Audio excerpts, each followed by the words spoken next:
Advice for girls.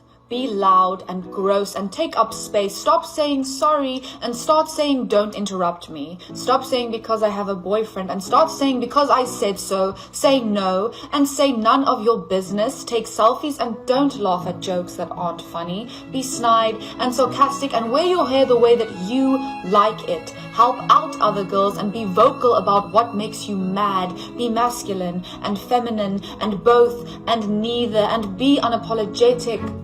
Don't set aside your comfort for boys' egos. So there I am making out with my best friend's boyfriend in his bedroom. Disclaimer, this is not my story time. After we kissed and cuddled for a while, of course I had to go home. After that, he started asking me to send him pictures, and I told him I couldn't do it because I felt guilty. He was dating my best friend after all. Then stupidly, I gave in and I sent him the picture because I just felt pressured by him. Finally, I told him that we couldn't keep seeing each other because it was just wrong. We agreed and stayed friends. Of course, I caught feelings and I was totally heartbroken. Oh, and did I forget to mention he was my first kiss? After a few days, I noticed that he unadded me from Snapchat. I messaged him and asked him why. He said he was catching feelings for me, but that he didn't want to lose his playboy reputation. I got upset and ignored his messages, but that made him want me even more. Part 3 is up. I had a crush on my brother's best friend. We're gonna call him Pedro. One day, my brother and Pedro had a plan to go to the beach together, and then Pedro invited me. And I was like, let me check if I have something to do. I don't. I'm going. I'm gonna go, Pedro. Don't worry. The night before, I was like, I need to look scandalous. Like, so scandalous. So I remember I wore this 2-piece bathing suit. So long story short, the day came and we went to the beach. So we get to the water and immediately I go in. I wanted to show him, like, I'm a bra girl. Oh, this is the best part. So I'm coming out of the water and I'm trying to look like a baddie. Like, I'm trying to walk out all cute, like the hair is wet and everything. And I noticed Pedro was looking at my legs. So I was like, maybe he's trying to shoot his shot. So I went to go tell him something. And I was like, why do you keep looking at me? And he was like, look at your legs. I look at my legs. There's a whole ass piece of poop from the beach water. This is why you should always trust your gut. In the 1970s, a young couple decided to go for a late-night hike in the woods. A couple minutes into their walk, and the man remembers thinking something's not right. He tells his girlfriend, but they just decide to ignore it and keep going, until he steps on something that felt really soft, like it was alive. Before he has a chance to see what he stepped on, they hear all this rustling in the bushes next to them, and they bolt. Years later, that couple turns on the TV, and a death row inmate who's about to be executed is being interviewed. And they ask him, was there ever a time that you were almost caught red-handed? He responded, yes, one time. I was in the woods, and a couple walked through, and the man actually stepped on the body of a girl I had just killed. I was hiding in the bushes just a few feet away. They didn't see me. That couple had run into one of the worst serial killers of all time, Ted Bundy.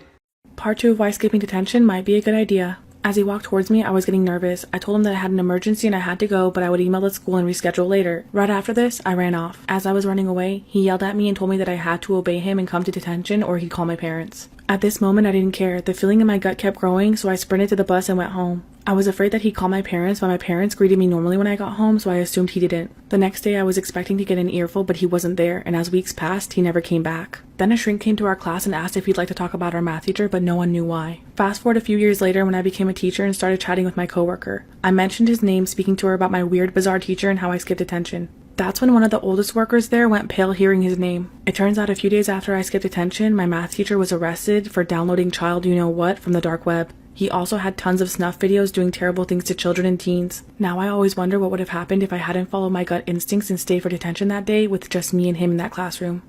My daughter, Savannah, is the CEO of faking illness to get out of school. So when she does not feel like being there, she will go to the nurse's office and complain to them that she is really not feeling good so that they call me and I have to go get her. Well, one day after this happens, I walk into the administrative office and everybody is really concerned because Savannah is sitting in a chair like so dramatically like, hi, Mom. And like when I saw her, I burst out laughing. I was like, oh my God, are you okay? And everybody looked at me like I was some really bad mom. Like, oh my God, why aren't you more concerned? But as we were walking out, she was walking really slow and actually didn't look good. So even I was a little concerned. I was like, oh my God, honey, are you okay? Until we got to the car when Savannah looks at me and goes, you know what, Mom, I feel better now. And I was like, Savannah, are you serious? And she's like, Mom, do you maybe want to go to Starbucks and have like a girls' day? And I was like, honey, what kind of question is that? You know I do. Part 2 of how I made my high school bully's dad my sugar daddy. I began chatting back and forth with Claire's dad through the dating app. He was twice my age, but he was handsome, and given the circumstances, I had to give this my best shot. He told me he was looking for a beautiful girl to spoil and spend time with, and made it very clear that he was interested in me. After talking for a few weeks, we set up our first date, which was dinner at a nice restaurant, followed by shopping. I knew this man had money because I remember Claire being one of the rich girls at school, and I was right. He took me to the Louis store and let me pick out any bag I wanted. We kept talking and it was working out really nicely for me. He would send me money every week for makeup, to get my nails and hair done, or for whatever else I needed in between dates. One week he said he couldn't go on our usual Saturday night outing because his daughter was coming over for dinner. I was not going to waste this opportunity. I told him how much I was looking forward to seeing him and asked if I could join them. He was hesitant at first, but I eventually talked him into it. I'll never forget the look on Claire's face when I walked in and kissed her dad. I showed Claire the new purse that her dad had bought me and bragged about how well he's always treating me. She was fuming and stormed out shortly after. To this day, he's still my sugar daddy and Claire hates everything about it. So I can't really tell if it's romantic or not that my boyfriend put me up as the prize to a race without me knowing. To give some backstory, we were dating on and off for about 1.5 years. And we'll just go ahead and call this man Brad. We met in health class and he was kind of an a-hole, but I honestly fell so hard for him. Well, around this time, he sold his old car and got a beautiful 2015 black Charger. And let me tell y'all, I would feel like such a baddie when he'd come pick me up. And when I moved an hour away, he would still come pick me up weekly and take me to nice hotels. Well, one day he was talking to me about how obsessed his friends are with me, which I thought was so strange, but he was like, yeah, I showed them your picture. They all think you are so fine. And I guess they all talked about how they wish they could have a chance with someone like me and blah, blah, blah. And that's when he decided to enter his fancy little car into a race. He asked me if I wanted to come see him perform, but we were in the dead of winter, so I was like, probably not. That's when he started begging me and told me that the prize was really important. So I decided to go. Follow my Insta. Can you solve this mystery? This is a story about two young girls, Mandy and Melissa, who were identical twins. But one day they were kidnapped by an unknown man. No one knew who the kidnapper was, but something isn't adding up here. All the clues to what really happened are hidden in what I'm about to say. So Mandy and Melissa were born to a very rich family. They lived in a large mansion with their father and older brother. Everyone was jealous of these girls because their father loved them so much and gave them everything that they wanted and all of his attention. But one tragic night, the girls were taken. When they woke up, they were blindfolded and tied to chairs so they couldn't see a thing. They were terrified. Suddenly, Mandy heard a high-pitched voice whispering in her ear. It was the kidnappers. He said, "I've contacted your parents and I'm demanding $1 million ransom. If you try to escape, I will kill Melissa." Then Melissa heard the same voice whisper in her ear. He said, "I contacted your parents and I'm demanding $1 million ransom. If you try to escape, I will kill Mandy." So who kidnapped the twin girls and why did they do it? Can you solve this mystery? Okay, so on my FYP lately, I've been seeing so many videos of like, watch my husband fall out of love with me, which is exactly what I watched happen whenever I went through my pregnancy with my boyfriend's child. So in December of 2019, I found out that I was pregnant and I was so excited. And my boyfriend was overjoyed. We literally had one of the best relationships during this time. But once COVID hit in 2020, I ended up getting laid off of work. He continued to work, but I felt like it was pointless for me to find another job just because I was about to have a baby and raise a kid. And in April, we get to find out the gender, and guess what? It was a boy. I was extremely happy, but then I just started to notice that he stopped caring. Like I would be like, hey, the baby is kicking, and he would just be like, okay. Completely monotone, completely blank face. Then June comes around and I ended up gifting him an iPhone 11 Pro Max. Since it was under my name, I had access to see who could text and call him. And I know a lot of his family's numbers, including cousins and aunts, but there was one number that I didn't recognize that stood out the most. And the messages between him and this number would not stop until 3 a.m., which is when he would go to sleep. So I decided to go up and ask him who is more important than me and his son. So a lot of people argue that you should never look through your man's phone. But like, what if you just have that gut feeling that something's going on? And even worse, what if you do open his Snapchat and see a naked girl? So I downloaded this app called Wink and made a friend that we can call Shane.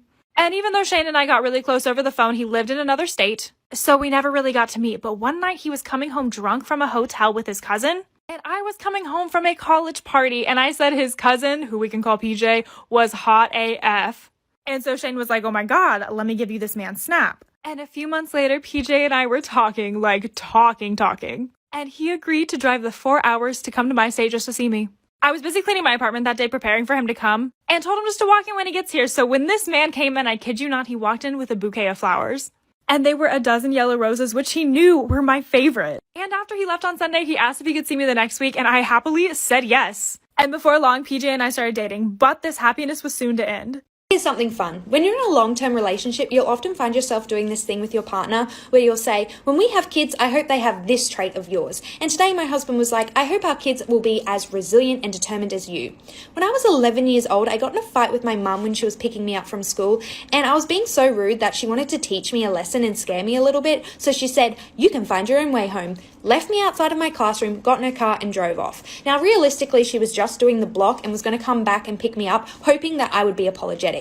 But I wasn't. I was very stubborn and was like, I can find my own way home. And I decided to run home. I, in fact, sprinted from the school grounds and ran into a close family friend who offered to give me a lift, which I accepted, and I got home by my own means. Now, my mum did do the block and not only came back to me not being where she left me, but to one of my friends saying, yeah, I saw her get in the car with some weird guy. Imagining my mum's soul leaving her body that day is enough for me to not ever want kids, let alone kids like me. We decide to go no contact with my mother-in-law for the rest of my pregnancy. Until she decides to apologize for what she's done, we don't want to speak to her. A few weeks before my due date, my mother-in-law reaches out to my husband and says he misses her and my daughter. So he asks if we can go have dinner to try to mend the relationship. I said okay, but I didn't feel comfortable bringing my daughter, so I left her to my sister. At dinner, my husband asked his mom if she's ready to apologize. She said she's ready, but as soon as she gets the paternity test result, because my husband cannot be the father, and the fact that we have 2 girls is ridiculous. I proceed to grab my things because I'm not listening to this, when she grabs me and slaps me as hard as she can across the face. She calls me an effing whore and says I need to own up to my problems. I push her away, trying to get to the door as fast as possible, when she throws a snow globe at my head. I fall to the ground, and that's when she starts kicking me. In my belly. My husband pushes her off of me and she breaks 2 fingers, but takes me to the hospital where I receive 6 stitches. She then tried to press charges against my husband, saying he assaulted her.